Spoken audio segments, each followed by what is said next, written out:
Bore da I chi. Wel, mae'n ddiwrnod braf iawn heddiw yma. Mae'n ddiwrnod braf iawn heddiw. Mae hi'n ddydd Mawrth Medi y trydydd. Mae hi ddydd Mawrth Medi y trydydd. A dwi wedi dŵad am dro. Mi nes i yrru car yn gyntaf. Mi nes i yrru car. Ro'n i yn y car am tua 20 munud. Ro'n i yn y car am tua 20 munud. Mi nes i bacio yn Nant Gwynant. Mi nes i bacio yn Nant Gwynant wrth y caffi. A dwi 'di cerdded o Nant Gwynant. A dwi'n hanner ffordd i Fedd Gelert. A dwi 'di stopio wrth y llyn, jyst i fwynhau y llyn ac y golygfa. Dwi 'di stopio wrth y llyn i fwynhau ac i fwynhau yr olygfa am funud bach. Dach chi isio gweld?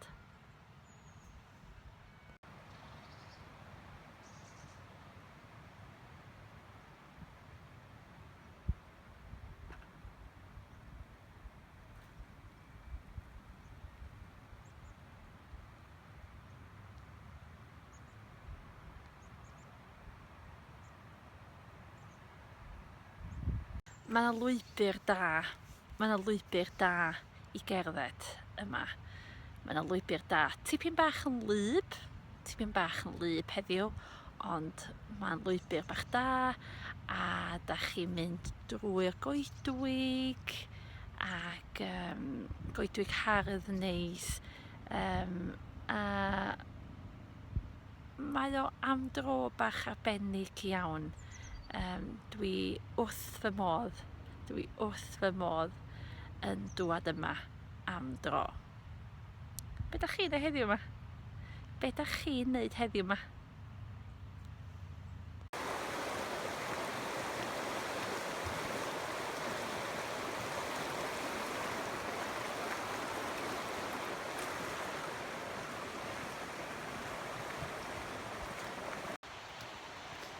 Dach chi'n clywed sŵn yr afon? Wel, dwi'n dilyn yr afon rwan. Y holl ffordd i Fedd Gelert. Dwi'n dilyn yr afon y holl ffordd i Fedd Gelert.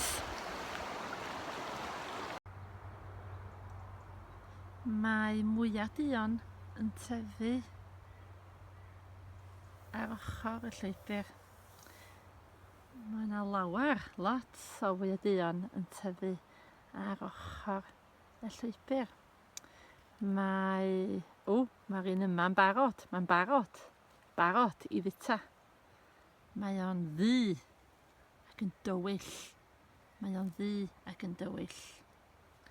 A mae 'na rai coch neu pinc tywyll a coch yma. Ddim yn barod eto, ond mae rhai duon yn barod i fita.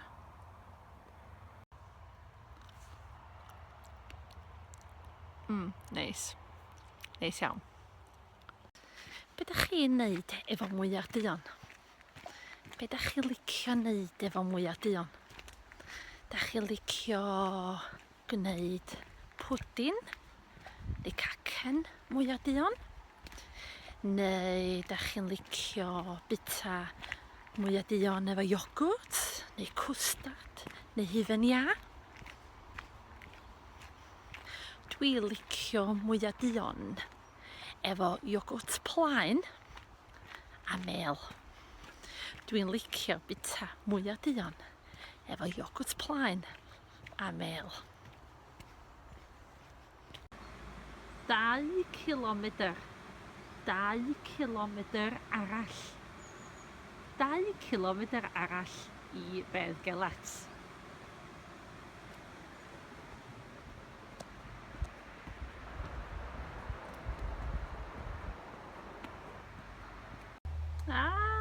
Edrychwch, hen arwydd. Hen arwydd. Tremadog 6 milltir. Bedd Gelert, hanner milltir. Capel Curig, 12 milltir. A Criciaeth, 10 milltir a hanner i Ffwrdd. 10 milltir a hanner i Ffwrdd. Hen arwydd. O braf, o braf. Bwthyn bach gwyn ar ochr y mynydd. Bwthyn bach gwyn ar ochr y mynydd. Swn i'n licio byw yn y bwthyn yna. Swn i'n licio byw yn y bwthyn yna. Braf. Mwy o fwyar duon. Mwy o fwyar duon. Swn i'n licio mwyar duon i bwdin heno. Swn i'n licio mwyar duon i bwdin heno ma.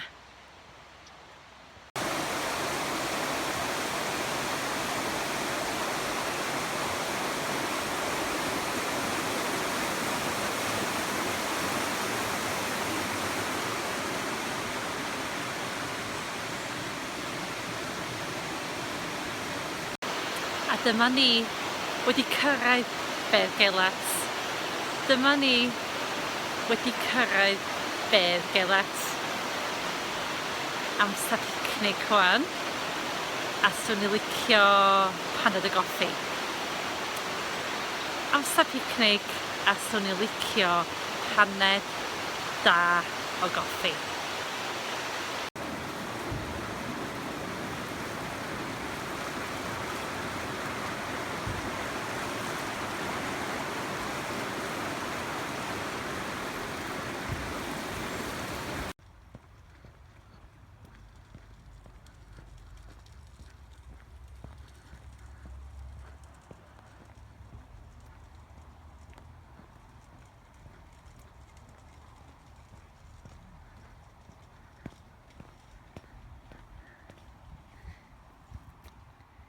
Darllenwch efo fi. Darllenwch efo fi. Yn y 8eg ganrif ar 10, roedd gan Llywelyn tywysog Gogledd Cymru blas y Bedd Gelert. Un diwrnod, aeth y tywysog i hela heb Gelert ei gi ffyddlon. Pan ddychwelodd Llywelyn, neidiodd y ci yn waed i gyd i groesawu ei feistr. Dychynodd y tywysog a brysiodd i chwilio am ei fab, a chafodd cryd y baban yn wag. Dillad y gwely a llawr yn waed i gyd yn ei ddychyn. Yn ei ddychyn, trywanodd y tad y ci ei gleddyf, gan feddwl bod y ci wedi lladd ei aer. Atebwyd gwaed farwol y ci gan gyrru egwan plentyn. Chwiliodd Llywelyn a chafodd ei fab yn ddianaf. Ond yn ei ymyl gorweddau corff blaidd anferth a laddwyd gan Gelert. Dywedir tywysog a'i galon yn llawn tristwch a difeirio, beidio gwenu byth wedyn. Claddodd Gelert yma, ac am hynny gelwir y fan yn Bedd Gelert. A dyna chi stori Bedd Gelert. Bedd, greif, Gelert enw ci. So Gelert, greif. Beth gilat. Amser cerdded yn ôl rwan. Amser cerdded yn ôl rwan I Nant Gwynant. Mae o 5.3 cilomedr. 5.3 cilomedr I ffwrdd.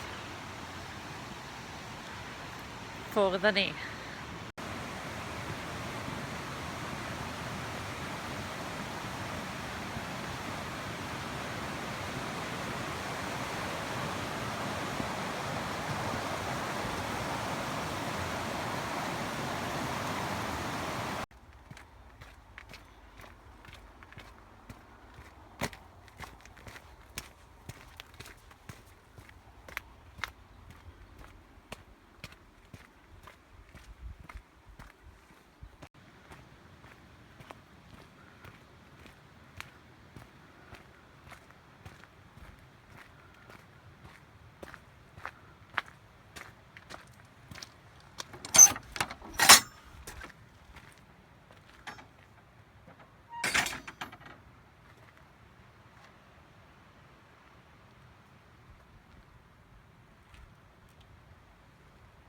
Chi'n gweld? Mae 'na 2 berson yn padlfyrddio. Mae 'na 2 berson yn padlfyrddio ar y llyn. Swn I licio padlfyrddio heddiw. O, baswn. Swn I licio padlfyrddio ar y llyn heddiw. Dim gwynt, tywydd perffaith. Tywydd perffaith.